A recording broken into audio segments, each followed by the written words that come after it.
Good morning guys. At naririto tayo sa aking tahanan. So bali kahapon namili tayo ng materyales. At tayo may pinaplano na naman na kaunting project dito sa aking bahay. So bali gusto kong gumawa ng terrace dito sa garahe na aking ginawa. Yan, meron na naman tayong munting project para dito sa ginawa nating garahe dito sa bahay. Yan. So bali lalagyan natin to ng barandilya, yung pinaka parang terrace nya. Lalagyan natin to ng pasimano. Yan, siguro to mga 4 na patong ng hollow blocks magmula doon sa puting packet. Isang nakalubog, 3 naka-angat. Tapos lalagyan natin siya ng pasimano sa ibabaw para medyo malapad yung upuan. Yan, dito tayo magsisimula mag-asintada papunta rito. Yan. Tapos maglalagay din tayo rito barandilya na 2 dugtong na hollow blocks lang na 4 na patong ang height. Saka dun kahit na 1.5 hollow blocks ang haba, 4 na patong din siya. Lalagyan din natin ng pasimano yun para pahingahan o upuan para pagka tayo may bisita meron tayong tambayan. At ito puploringan din natin yan guys hanggang dun. Ilalagay natin siya slope, pero hindi na natin lalagyan ng barindilya dyan kasi pagpasok ng mga motor natin. Yan, bali yung garahe, yung flooring ng garahe kasi taas na rin ng flooring ng bahay. So bali ito dudugtungan na lang natin yung papunta rito.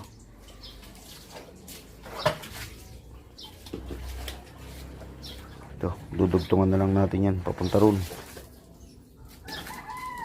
Yan, tapos yung gilid na yun huhukayin natin. Yun naman ang gagawin nating gutter para labasan ng tubig na manggagaling doon sa likod bahay palabas doon. Lalagyan natin gutter yan guys, parang pinaka open canal. Yan, para hindi makukulong yung tubig na nanggagaling doon sa labas. So bali binabala ko itong simulan bukas umaga. Dating gawi tuwing umaga tayo gagawa, at kung may pagkakataon sa hapon at hindi tayo pagod galing dun sa trabaho ng ating ginagawa, gagawa din tayo. So bali yan, kung mapapansin nyo meron na rin tayong mga bakal na gagamitin, nakaprepare na rin, at semento. So bali meron na rin tayong mga ilang panambak. So kukuha na rin tayong panambak doon sa bahay natin ginagawa kasi maraming sobrang panambak na lupa doon. And then ito yung ating gagamitin mga buhangin, saka yung graba doon sa likod. Yan.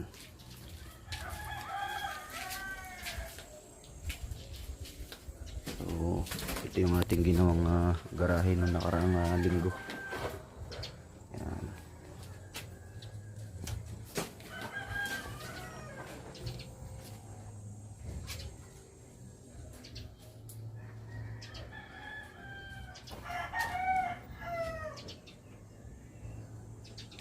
So nauunti-unti natin yung ating bahay. Yan. So bali sa susunod pag-iipunan naman natin gawin yan yung gate. So bali baka bakal ang ating gagawin dyan. So medyo malaki-laking halaga rin kasi ang gagastusin dyan. At yun namang gate na yun na naka-standby, doon naman natin nilalagay sa labas, doon sa may aso.